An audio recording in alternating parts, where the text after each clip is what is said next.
Mama na say ma PENDREAM TV. PENDREAM TV there osia dem yopo. Listowell na kusipoku ene King Nicholas din sembe tudu amwatre say ade anana adedankwa akofado ene na aban amode aye oman wi no adi oman ne yayi pa na Ghana fo anya botre ama mahama anhyehyɛ nema ama oman no antumi anko na nima tese e ade a ebe ha oman ne yi pa esema hudo bi ka we ho na Listowell na kusipoku ene King Nicholas ede atudwa ha aye PENDREAM TV subscribe to the channel no na share demand ni ma afoforo ensa enkabi kame ho na enkoti omonsem no enchirem Akufado takradi ni baby omo program na aban no ade omodi ayi oman we no edi oman ni nya to the point say ya nye careful na ya nya ntoboase na se ne ewura mahama ahya ase no ya mona chidom a mona bomu enkakra mana amfa ya nkwa nkosi baabi asabi ono kura ja oman no na ya nya nkakra na ya se ye di adwingi di achi a anhwe e be hwefra wo enti mesre say to no me suggestion no now communication many ora Sam George ya adwen papa hwe empanifo say ye de yew na anya wo ya ye nya wo fa ye okay obi say ye ka GDP of this country it doesn't belong to the indigents the GDP of this country no GDP no ni nyina ya foreigners multinationals na ya omodia so say you declare profit a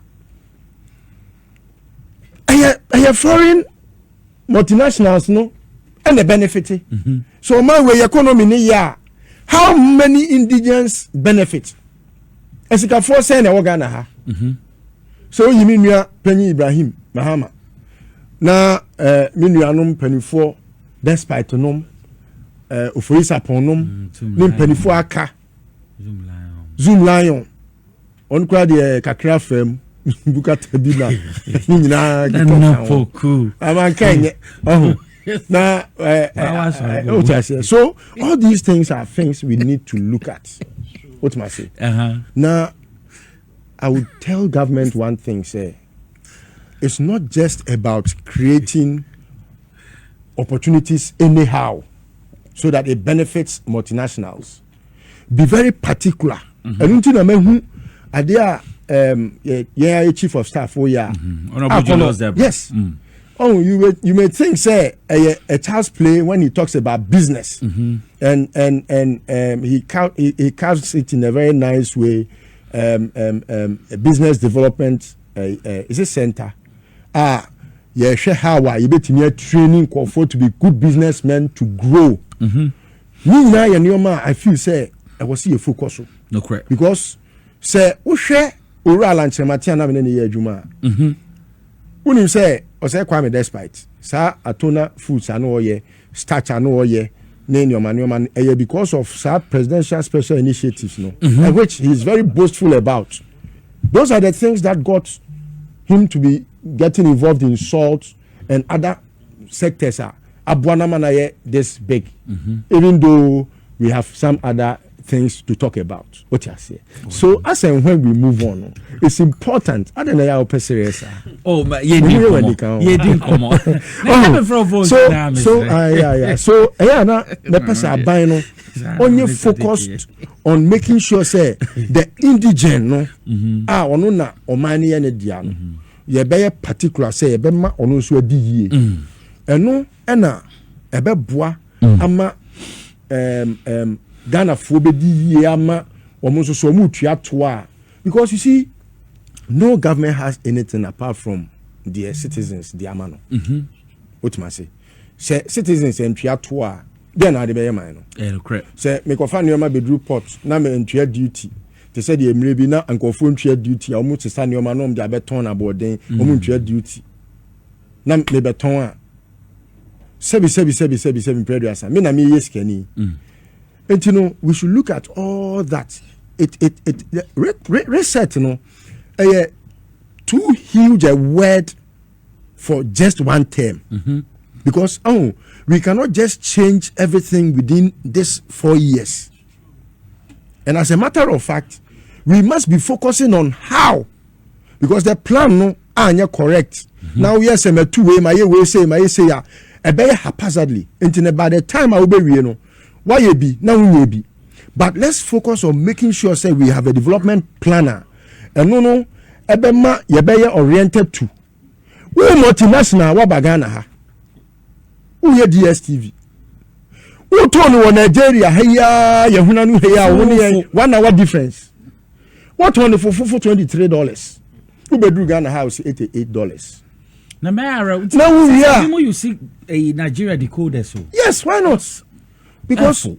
the way now we no you want to call the bluff of Ghanaians and to be there coming the entire minister nechi na yema minister no who say womo anya de etene na say fata ye kra ye boycott e mo bi ankoto up to 70 na yen yi omu mfra dwumam taka 6 days o to ase because e bia omu mu yen ama enye ne kai no bia wo mu so no ye fa ne nya hwe na minister look elsewhere you are likely to get something better than DSTV. It's a very useless entity in this country. Yeah, what Canal Plus money? Maybe Sana, MTN4, Telecel, Tigo. Data kakra ye to de agu your phone so. Na fe mu de agina gina mabo. And mu de bu eko. Yes sir. It took the intervention of the minister to make sure so we corrected the wrongs. The Ghanaian must see ourselves as heroes all the time in our land. Any question etina no na obi aba no obeye ye basabasa na okọ. Ye mu ye ho ye no ye ho. Gana ni ye adwuma ye betwitwa ne 19 saa. Hwenansi ya minu Ibrahim Mahama wakọje na yi. Wo na wo nante ko ne ho so na ese. Wo na wo nante ko ne ho se. Wo ton wo mines. $100 million. And wo see yo. $100 million ni de sika no ede. Na nso mi ni bi. De na ye ni se madwuma no betimi akọje bosia. De madwuma no be sia wo akọje bosia. Wakọje bosia so obetwa wo ka. We say obi say China ni be see obeto mines no $250 million. No when you kwasia Ghana ni kwasia bi no onu so di no. Say Brazil must say Ibrahim Mahama it mean only mines no. Abodam say the antina Ghana de enkoto ma China ni. Yes say the Ghana hanom na see ye kwakoye emre bi ye see ye kwakofa nyinahi bauxite e de ama Ibrahim Mahama waye hu adwuma bebrebe akofa mrofo afa Ghana for do makọ akotwe ni omu 200 of them. No say Ibrahim. No fa say ba ko kan ho a ya kotwe ni ni kura no kromo ne fa ni mami firi ho ni mami fa firi na Ghana for etimi NPP for abaifo abonsam for busuafo etimi abodua akantam say di ade no be ma Ibrahim Mahama de nken fa nkoma China for bauxite na mo de koma ba omi ade koma China for no o ma betu bauxite no because tickets here we adwe nya sa adwe na emre o ye was skill a ye de we adwe na adwe no se wo de ko se ododom na o te krawa e na wawe na wo be we awe ne hu aka ho ana eti say Ibrahim Mahama e wo expertise Ghana ha why na ye earth mover e che Ibrahim Mahama go face aye bo mu din kese nyina Ibrahim Mahama ne tu omu go yes engineer FM ansa no manya go na koton enya mfaso de bia betua ne ka machines no mu ena ama se Ibrahim wo ye Ibrahim Mahama no na ti se na onu ye large scale mining na wakwa to concession mu na mu se $100 million wakwaji mu bosia e de abramo eno na Brian Simon nam radio to radio TV to TV eno ke kan kwase asem na nke ya fa nkoma tana ni adini we de dipeti no auditing my way mu we ya patriotism no no so abanensa so so it's about time we rebuked those who are nuisance and nuances amongst us and let them know say it has a time has come the Ghanaian senior nkruma kind no we are capable of managing our own affairs. How much money does Newmont give us? How much money does any one of the mines Anglo Gold Gold Fields how much money do they give us? Say nyame na ye Ibrahim Mahama adom ene ko sua se ne ye engineers and planners engineer was higher planner na ni go anode what I say ene otimi ye earth movie so otimi ye earth movie ya enka we no enka Gold Fields for be kwa kofa a foreign national no asa ba beje contract no asa ye earth movie no na unim amo ya adu baby no asanto ama odana ma no odana ko na another but am so ye da man 30 years o mentimi anya ayibia they say da man aso ya fa ma Ibrahim no onye na adwuma say no approve na ye nyai ani brebre na we die na wo person mo sesa bibia akufo do ba ya wo se wo fa bauxite ayibia koma China for no okay wo se se ye sa bauxite one bag ma se jikwa wo de be ye den dey no de be uni smelter de nyansani ne so obetimi aya abo aman na mana fa nipa bauxite won kwa na nko be fa nipa 12,000 12,000 a lot of people so say baby a okoi eye azuma hoyi uni nipa do okofa it's in excess of about 20,000 wow Ghana fia dan pesa wo yusu dan pa ba ko tie me tie ba ko pese etimi to Land Cruiser 3 when I was our capacity in Ghana but any bre enti ade na ye Ibrahim Mahama na so ko bompa na papa na ma me so nwubie na nya China ni oh enti nipa bibini de edu ba bia ka kire omo yire num kra so omo agimi ko bibini onyi ni o ka kire bibini yire so wagimi a onyi ni oh enti mesre mo mi ehwe e kwan e be fa so e be boaboa ya ho atwitwa na ntiri mempe na we say obi wo ho a aban ya abai nyame aye na dum ya ma ni post se wodi post no be boa ni nua ama ni nua nso atumpon no wonye o wodi be kwa koma ofui it's true ofui so didi a na ne we afi na chi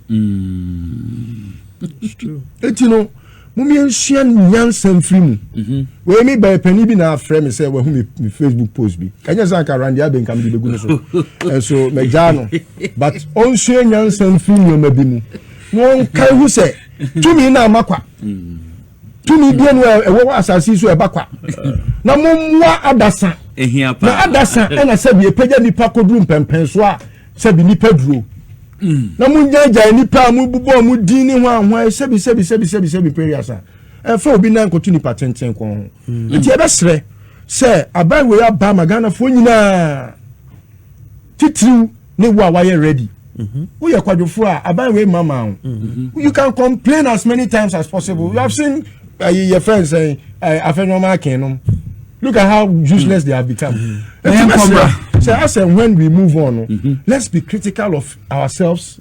As and when say obi ade na nya so tunifunu ntia come and rebuke him and make sure say ye nyina no ye betumpon. John Mahama is on reset agenda. When changing from first year crown or second, I'm a half clutch. Half. And I said bread.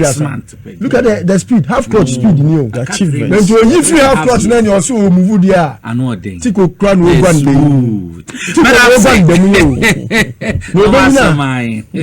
Only obey big.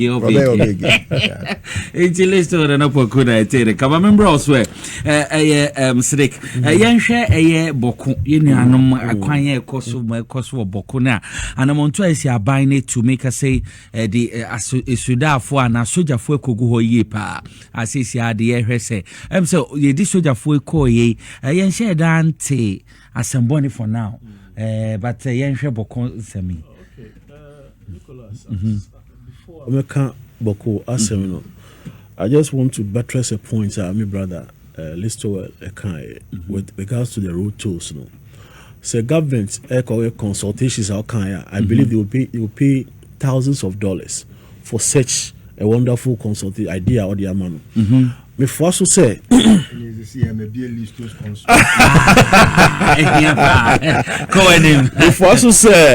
government consider what he just said. So as I say now, I think we have a young, energetic CEO at the DVLA, who happens to be a cousin and a brother, Logas, who is doing so well when it comes to DVLA, you know, or the new initiatives about DVLA. And I think he's doing so well. Say, country, Logas, this is what we are trying to do. Road to the account. I believe he'll come up with a very good suggestions and so get all of you guys on board. No one ideas, you know, just to do this. I believe, say, East Legon, this is a road to, but I also East Legon, I hear road to Nekwakusi. So, say now, you know, people have cars worth $400,000, $1 million, $300,000. Now, Obi Awato car, maybe 50,000 cities. You are the same car, maybe a Lamborghini. But you use road now, so at your one city, say 2 cities, also at your. I believe, say no kind, you know. Yet, government mean look, government should come and consult you. Listowell. No, to be honest with you, it's a fantastic idea. To be honest with you, I don't know either you've spoken to anybody. If you can talk to the road transport minister. Just sell this idea. I say Kwame. And I believe they will look into it. No more then. No more reconsider. No more consider with this issue. No. So no the first say famra. But the way I read G scan now, I believe say send me brother I suggest because so one to road to na say police it will be part of the way police will stop you. I say who to road to there. It could be added to the roadworthy, A commission could be added. Then they account. So at least a flat rate, maybe a 600 Ghana cedis, what, car way, 1,000 car way, 2,000 car way. I believe, say, it will generate a lot of revenue for the government at the end of the year than ABR. Yeah. I ever suggested it to the Akufo-Addo regime. Oh, okay. And out of, say, Omobabe Busenyansan, like a Biamaka, and Omokoin, say luxury tax. Sewage tank in luxury tax. No. Where I believe it's a fantastic idea, Listowell idea. And if government machinery, you're a big man. Walk to them. I'm still a young. Walk to them now. Say this is the idea. Apart from that, no. I can't some PLA. I remember now. Me call primaries, primary, some machinations was going on for me to be disqualified. I believe some people didn't know my relationship with some PLA. No, he was part of the vetting. And some of us joined the NDC since 2000, we were secondary school. We were part of, I became a card-bearing member 2004. Now Dr. Mustafa was our MP. I also North. I also East. He gave me my first card, NDC card, or chairman constituency. People didn't know. And some PLA, I have been one of his boys. And to me, we man can say, hey, Siddiq, I have trained you, but I didn't know you get to this place. You get to this point so early. And we say, oh, boss. And he was part of the panel now. They helped me sail through. So I always thank him for that opportunity. So Sam PLA too has been a godfather. He's been an uncle. He's been someone you. No, a friend catch and said next time do it this way, do it that way. You have certain things. We've had a lot of backdoor conversations. I believe say some of their advice will guide us to the future. Apart from that, also when it comes to the Bawku issue. Bawku Assembly, Mampusis and DISASSOCIATES, they are brothers. All this interference happened during the colonial era. In the 1930s, 1940s, when they wanted a tribe they could work with. I believe that is where they interfered in the chieftaincy affairs now, up to now. So I believe, say, with His Excellency John Dramani Mahama, any Asantehini, I see UK, did some documentations. He wants to know the genesis of the issue. Wow. I heard he's gone there. You see, Edan Akuma also said he wants to resolve the issue. So if he's gone there, these are documentations about the DISASSOCIATEs, any man pushes. I don't want to be here and speculate issues. But what I'm happy about is the military or the friend say enforcement. Your friend say curfew enforcement. First, the peacekeeping. What do you call it? Joint. Well, first, before the curfew, the elders will be consulted. Okay. But now it's enforcement, which means young consulting will be the military is in there to keep maintain peace. Since then, but I want to use this medium to appeal to the DISASSOCIATEs and the Mampusis. Also, His Excellency John Dramani Mahama, AUSU and BB, I can say, they should learn from the Gonjes. Yeah. Sometimes, intention, you need a leader who creates a humor for everyone to relax, to be relaxed. And you say, Mampusis for, and now DISASSOCIATEs for. I want to appeal to them. First, I make Bawku. Bawku, business area. Business town. No, I'm telling you. Bawku is a business area. Now everything has moved from Bawku to Zabila or so. I don't know. It has moved there. And see, they are suffering. Me security boy or check or guide me from Bawku. And he tells you he has a farm. He has our poultry. Our this year now. His brothers are there every day. He's calling to check up on them. And then and look, in the era we need development. Fight for development. But why are you fighting for chieftaincy? So I say, so I believe say both the Kusassis and omo worry omo hunso. Omo worry obi wo hoye man pusini no worry Kusasini. Look, I have a friend now. Kumasi is here. He's scared of his life. Or NPP ni, one of the communicators. Look, meaning PhD. Also, he's scared. Or Kusasini, he's scared. I'm telling you, he's scared. So, I got through Pennsylvania. I believe said they should just sit down and let peace be, because the only way there will be development in Bawku. Is when there is peace. It's when there is peace. If there is no peace, there is nowhere development in Bawku. And at the end, part of Ghana will be 20 years or 30 years ahead of you. So, let's end it. I know there are disagreements. I know sometimes pride sets in. Maybe I'll be a frail tribe, and now I can't say be. Let's just stop all those things. Sit down, just give peace a chance. Asante, who tells you say when I catch you say I can just wake up? No, call UK. She shared the history of the Kusassis and the Mampusis. He wants a roadmap or what per se. He wants to know a day echo see saying echo see maybe like where we've got into. So he just wants to resolve this. He should tell you how passionate he is, because whatever there is, say Ntokwa Upper Easter, it will float down to the southern side, Ashanti region, and before it will get to Accra, Ombejina Ashanti region, and say how do we Ntokwa Asia, because we have a lot of Kusassis in the Ashanti region, we have a lot of the Mampusis in the Ashanti region. Likewise, we have them in Greater Accra.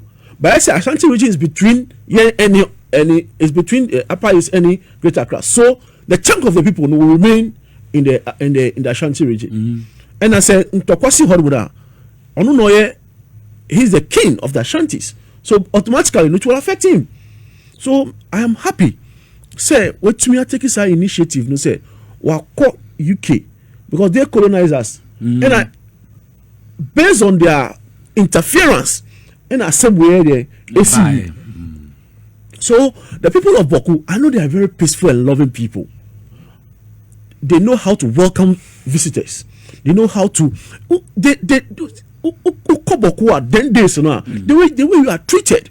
Ikroba so esi omuso omusuru se anhwa na be pio etechima nti o ma hyase na o mo kasa okusase so o man pusifo. Yes. So techima market center, a business center. So all the business people they moved about techima. So I believe say Greater Accra, so something like that is also going on. The security apparatus making sure say only they talk to both sides. Now, my dear, escalate and background because you see, on Henry Yakunu Kumase. I don't want Kusasi and some schoolboys. So I don't want to say because of that. I don't want to. See NPP for say Yakun for 300 and no quarry. We are giving the NPP opportunity to say, because I believe say most of the Kusassis are NDC and the Mampusi funds also NPP. So with or without a conflict, the Kusasi will vote for the NDC. The Mampusi majority of them will vote for the NPP. So I don't believe say NPP and NDC na mamo a boom. No. Political parties in the no, it is the chieftaincy now. So they should just sit down. No one can. Some people are saying, okay, that part of Ghana should be petitioned. Hey, should petition. What we need to do is to try as much as possible to resolve this issue as soon as possible for development. a friend is saying Enko Bawku. The Mampusis are good people. The Kusasis are good people. They intermarry. And I don't think say but I think they are faceless people. So what I say, they are faceless people. And making sure say always the fuel assembly. They stand to benefit. Ask yourself, meaning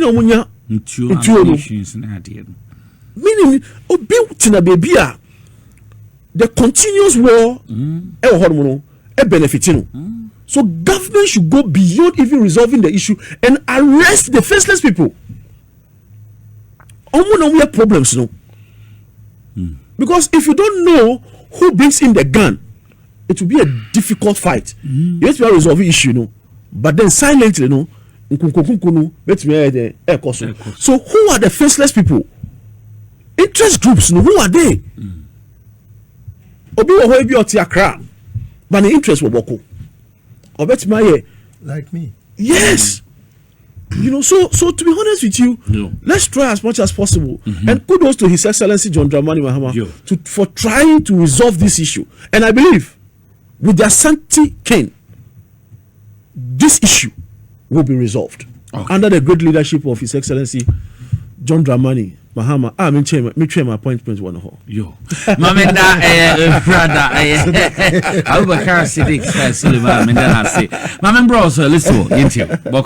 I think say it's always good. Share I have very beautiful friendship in Bawku from both sides. Kusasis, Mampusis. Now me try as me to mention a casanment me. But as far as I am aware, I take it to a view. And I confess I did win in Abba. As I did na ye can one seminal. And ya dear, I was say, and cat. And Pennyfosi Hunkonia. Now, the warrior wish a cambua, obre papa. Yeah, it's true. So we pay for our year one. So Obana and your mook and a channel now she can boo. Until the Nancy, that is true. It's true. Why do you also do? Lanam Pedina born you be said, I see a dog. Where bush in ya dog, and you know. I said that little crack, I see a new trick. I have built. I didn't send it, Pabeka. But you must say, ene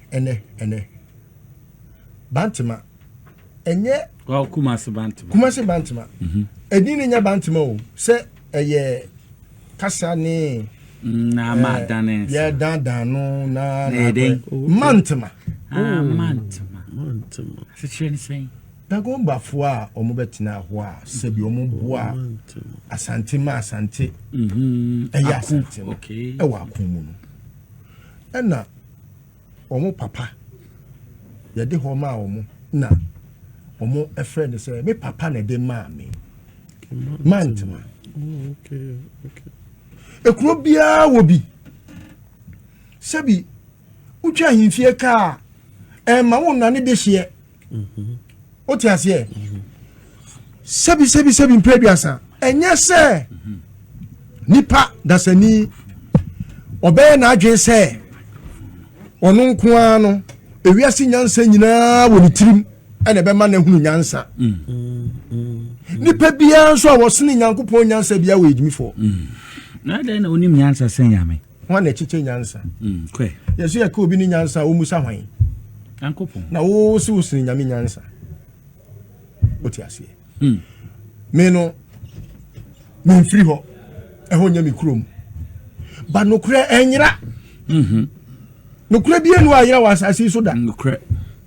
Enti sesabi se me ba wo ho e na me be sra asase na me do yo. Se wo na o ma masase tena so do yo. Se ma be kan ho. Ya be yenua. Na esin ne techere manya ntokwa a. Wo ne pata. eye kontomwe ya kontomwa no utwa techerema de beji atu mini meboa sa na esensi me nya bi na wo mane nam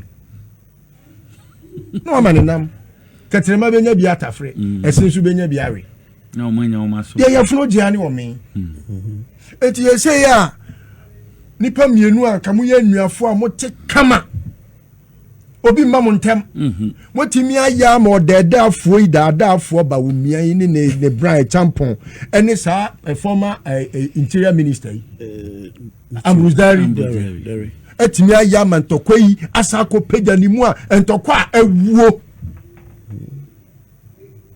enti sabio enti hine na wudie no udi a uwu nipa mo mi entena se ne entoto ya mo bo he nipa ya mo bo keke yensa hwe lumba lumba kwa ba ya fe na lumba asenafu na ase bibi afe na lumba afe editoriation na keja ene lumba ya hwe na ye hunu na hwan na wo wiase obetene bo ya nti tumi a wo pedie ohene a wo pedie anase bibi nti no unia dasani a nyankopon abono aba wiase se bi obi de hye obisua de hye na se bi etuo ten bekuno we ne be hye no yonko a ena wonya mikrom ni se bi ami no my way baby ya tere afa ni yesa be ko yechi emphasize eti afa na se bi mi ko hu obi a me se ufri wo ya mamprusi ni ana ye kusa sini ana se ese baby aga na adri asantini be na ngwari kusasi ni ni kusasi fo mfie mamprusi fo mfie ha na di mfie na wo hwe me peti we asante fo kan ya tintini oh yes me asantini tabi ya frafra ya dia frafra Asante se Moses and all that obi aka wo bi ohine na kan ye obi aka pesa koto onin bo dia mamuso on kan se kane no na yakosere memma wo sirem ye de o makwa akon o mo ba ni ama o mo ba ma o matena e ma be na ne de o mo me ma me no ya nananom they were smart. eti ba bia ye dru no eye sabio nkabom say fua eti wo ye kusasi ni na ye den wo ye mamprisi ni na ye den asem eti mi nuano mesremo let's give peace a chance baby I agree enya fe ni e be san ye chi se adan a aduanu mienu kontokwanti ye kopata ye kopata wabra mahama ashasi ya reset minus na obi aya ne hu ohinta dua tire na se ya asemi ko for me NPP for free no ma benya mu na te se tensi aba aya koku obi okumase say afena no masa be gina ho mahama ba e nipa kunkuma ba ko mo na se tire me kan ya NPP for the search it's true abanu aya vigilant no o ti tell mo abeti o mo me nkwatire me ka tu ntine yeti ha ya kwawu Brian Champon akosi hini wo ho Brian Champon yes obi ya gaza tinu a ono sesi ame no kase wo no okọ National House of Chiefs meeting mo akosi hini foforo na national security to no mo hwe eti sade beti na jato mo a mo sina poku na nano so eno abeka No, you are saying the right thing. What do I say? What drama Brian Champon we ko si hini? Banana, what the it's not about what is withdrawal. I mean, I'm a very factful. I don't like to hide behind the scenes and operate. National Security could pick this thing up and then. I'm in court with him. I haven't even granted him audience. Why? Me in control. Opa onko we ni court me di nkosia me ni beku no. Me in control that me ni trapcha. Ada na me control. Ada wo say tell me post for ba mama nese wo na say tire. What do you mean? Why are you doing that to this country? Because of your selfish interest. That people will sit down and Madame Funono, then you watch him fool and mess people up immediately. Say, now here ba kono kasa na tita for shooting sequem. Na he say kwawu abutre baba na. Why do people behave like that? Why? So I think that it's about time we rebuke people publicly. For people to you learn sense, learn common sense, and stop misbehaving. Oh, there is no little fire anywhere. Matis diaba kupe and a reasi she. Matis ni diaba kupe one match say pa. Matis this all fat matches are ni titi say road quality kesi answer. And you know must say oh and you might be over. We must. It's not about choices. So it's a must do. Yeah. We must condemn it. It's a national. You know, on certain terms. Yeah. Rebuke me. Irrespective of who. Said John Mahama and was said now. Let's rebuke him. Then I come to John Mahama. What did John Mahama promise the people of this country prior to elections? He promised the people. He said, sir, nipa mienu ntimi nye ohini wo kro baako so. He said it. And he must abide by it. That is it. It cannot be, sir. You needed power, you said A, and today you have power, you are saying B. He has not said so. And one thing I will say, say me na me man penny, me dey na say me na kwa dan crop ya refia sante kotoko. On na say bi why be pen. Let's give peace a chance. Yeah. Again, Mahama Yariga. Ne maame num ye mampusi for. Ne papa num ye kusasi for. Again, chance. They say, "Oh, call him." Or call kusasi for one now. Call mampusi for. He's confused. Yeah. It is a man no say me kusasi. Me papa ye kusasi ni. Na me maame ye mampusi niya. Me call him. The two shall not be something free here. Make us saying. Make us a dear daddy and tip. Me, mammy, and mammy be a man. Oh, me no cram my year. I am a crow. It will be the to me Facebook page say. Bawku conflict. It's a matter of truth versus lies. Where does government stand? Here, the Jawani of Yaswao. Untimi nkasi ye de agame nanso ye mfa so ame ye de jawo ane de asoawo sensei ye koso obia no ewom se estatifra ban dada na pen so but ene ye de sobo de babo John Mahama because or not and to be that man and be courageous to make it right. He will. But you also obey man no Ghana hanom one chance so obey ma 10 Ghana mra mame na mesre oh ya kama fun ya kama dampan me say timu biem na me de manu asi me nuanom mos e fe ni say kusasi fo and mamprusi and me nuanom mamprusi fo me ya santini na so me nya kusasi ni a me ne betena me nya mamprusi ni a me ne betena o ya ga na ni sabi obetimi tu kwan akọ me nua Thompson Mesa Thompson. Oh, wakwa buchi ama no ne. No wakwa wari oba kama. Odina betina. Congo. Congo Brazzaville. What you say? Enyefe. Enye Africa for. When we are saying say bi enipa bi chen bi. Yo. Nana akwa Trump ko ye ne ho say we are more American than Nkofo. Ye ne ye chen ase no. Ireland. So we na ye nipa ba ko. We am boa ye hu me ntra fe na etna bi wo baby e dey ya wo baby kwa kwhie bi enti say we kusasi na ni mampusi ni wo one class a and the difference oh say party bia wo ni trimupo ene nani suade hu na those of us who have known NPP before no NPP ewo subi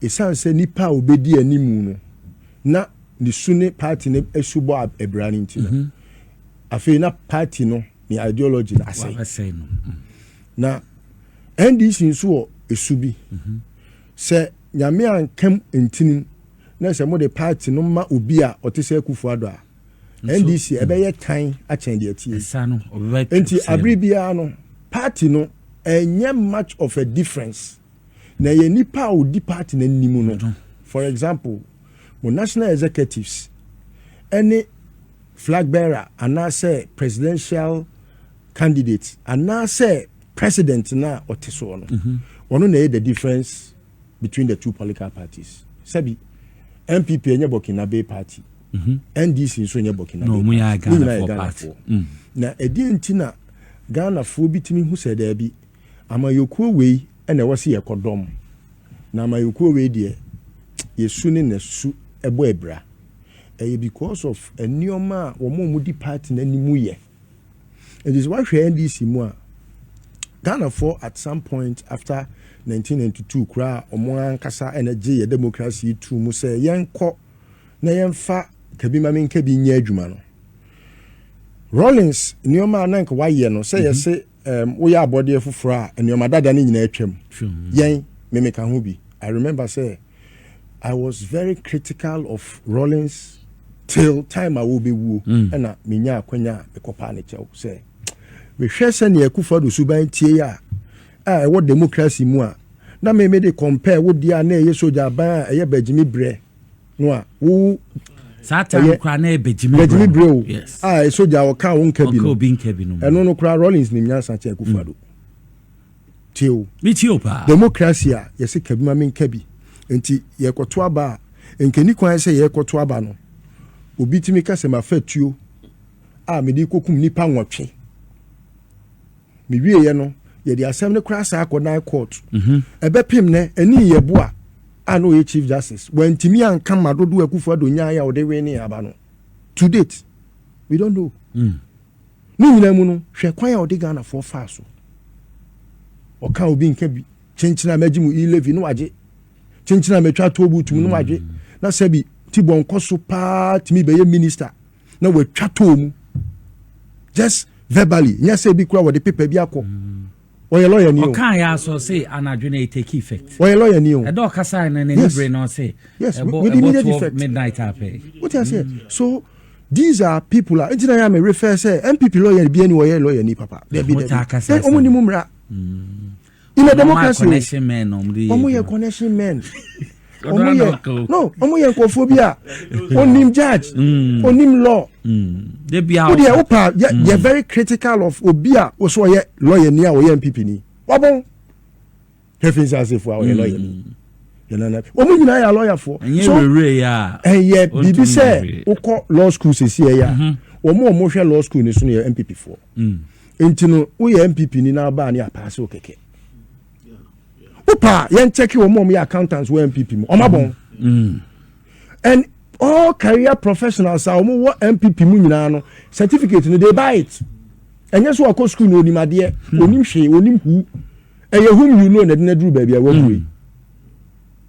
And NDC for no so because they don't put that branding to their personalities and names, no. And you know, just a what Beyonce and what my day, Akuenim. And yes, how on earth say obi to say akwanom friend is saying former minister for roads no Amakwata how on earth say Amakwata will ever into hwanka transport busa ho say Kufo president Kufo yeman penino would he have even qualified to even be a watchman at the castle? So we be so. What do I say?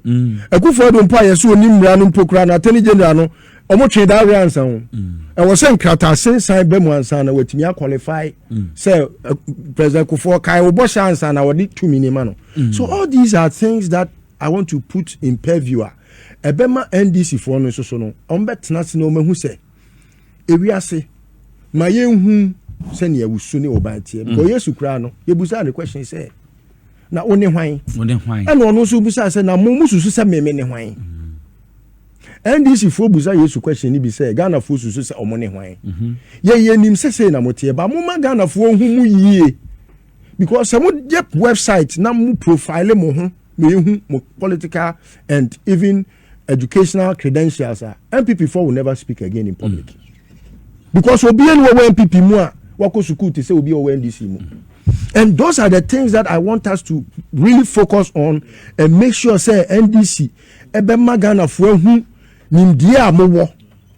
Enu nti na mo bu man na bibi kitua bi hwe emfie nwotwe a Akufo-Addo bako yi se si ai busumi nsia yi echa bibi Akufo-Addo ye mu bia ana mukọ sector by sector bibi bia aban wey within this short period no you can be very boastful of it even though minimum mon tesa nanso so no was say mu focus say because politics na no wonu mu asem ne usu ne wo ban na amanfo di bu enkonta de gunsani ani de karikari mu ehu say wo sefata say obedi manim ebia ne say owura mahama emfie nine pa obedi man anim no wo de compare obia 8 years he is beyond the bar and Ghana for say no any sankofa empanifo kan ya omomua yenchi enti yensan yachi ni yenkofa owura mahama ene yakwa akofa no dinaba yɛde ne Bible sumi nsia hwɛ nneɛma a wɔyɛ enti no by accounting to society no ɛna menua Felixofosu Kwakye ɛde asi n'ani so sɛ ɛneɛ ɔbɛyɛ biribi a ɛfrɛ no accountability series na biribi biaa ɛyɛ aban tirimupɔ anaasɛ deɛ ɔyɛ ɛne deɛ wayɛ ɔbɛma no adaadi sɛdeɛ ɛbɛyɛ Ghanafoɔ nso ɛbɛhu tumi a omode fem eye NDC no de NDC de tumi ne ye den eye senka Akufo-Addo mu aban mu ene nkomo koye accountability series ya enka betia ne se ya wia mu gold ya wia mu sei na no ontimi meka enti na omo anya accountability series ni bi no nemum owura Felixofosu Kwakye oye no amana nso wa o say minister we eba na onche ne nioma a woye omo de free baby na baby drum who say health co who say rose finance na she dan ko ye finance buy o my nti eno so oba na obebubu ba no nti so far no I can borrow the kind words of President Kufuor and say so far so good except say me the very best any say so far so very good now toe boot me suggestion bi amede ma ba yo ko ani on say me ne omo ye toe boot law no ana bibi no enya adwen wo se ne omo gi toe ne ho me ntiase say obi o te kaso a sabio is supposed to be a very deprived area omo akwan nye omo ni nsu papa omo ni nioma sabio esefata to kura de ye kan ye de ekwan nkwa na ye de kan menti ase se aban di to boot akwakosi kwaso a e de twam akọ central region wodi bia akwakosi eyetema na omo ti East Legon ene trasa ko omo ye sikafo no to oni ho menti ase na poko enti me suggestion ne se aban order say there be order say to no obia betua bi no na ohiani wa ono utua to no oni sikani a ono soso ontua to na nso ne kwan yaye no sikani no wo cars be se du ene si ne fie ebi wo krampa na yere ne made ka ho a ekwa aduo no enti sa na tie dia ka bia wo ga na ha bia no se bosumi nsia o se bosumi nan o se quarterly o se half year o se annually o kwa koye road wadia ewo DVL a yan force ne twa to se ye kitu abi mpo a ka se wo ga na ha nyina twa be sika kese by the course of obi anyi munyi to ni nyina fi kwan mu. Now what about foreign foreign wo mu free entrance neighbor okay it's ever to ni see entrance ho okay obe ramu aboda ne so na no wetwia okay ofitema kwa no wetwia wotema ye fa ne sen port ho na ofri port ni mu apie na no wetwia no wo de aka ne charges no wetwia enye ba eba sa enkonkoma sabi traffic congestion bia na ofri fie kwa adwuma no wadi line swa no obi gina baby yes Abai was looking for a kwan a obetimi ama omo ye disabled for atena kwan mu. But I want to tell Abai say nyansa bia nim. De nti am nyansa nim ne say obi a wote kwan mu a wotwitwa to ejiji 1 cedi 2 cedis. And from our home no what is akosa ne ho yade. because nipa na wɔte hɔ no wɔyare dada wadwe yɛ wo sɛ wo boa no but wo ku no eti mesra ban sɛ efi na ekure no ɔmo rethink how a ɔmo betwia ɔmo bɛma Ghana fo atwia to to no de ɛyɛ ɛno na boa me maintain roads me nua ka bebree I was listening. That's why sometimes me later now I walk slowly because sometimes the conversation is so nice. Say he was giving a lot of in-depth analysis. For example, Edientina, I was here na road. Yenye yentino nipa timibu. Na ye funny say no de enye emergency. But COVID-19 ekum nipa kakrebi less than sometimes about 10% of how many deaths are record annually. But ebi here change bi. Tio ka kwan ekum nipa chain COVID. No correct. So akufo do the COVID ho ayeye. As say odi jollof. Say bi atirenu ma na ebu. Tom yen say nipa ewu mo ana say support ba. So say ko kan say road ekum nipa nti odo na adwene ekoso na ono be declare year of road. How many times did he declare year of roads?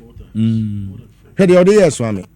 The other year Ghana ha ni say 122 krom 122 baby ya 122 and this can na hweta krade about PTC and ahwe futuro park grant ya kwan na basa krade to na wo ko prime minister Kobi ani poche we omo to market for no man no market sake kogu Jubilee Park so many years omo to the answer me na ebeso ha subscribe to the channel na share the dey ma afoforo ensa enka Dedi kama mamena Pendream TV ase na so far so good say open online portal e wo Ghana nipa share nipa follow nipa comment here to my best of knowledge without any biases Pendream TV.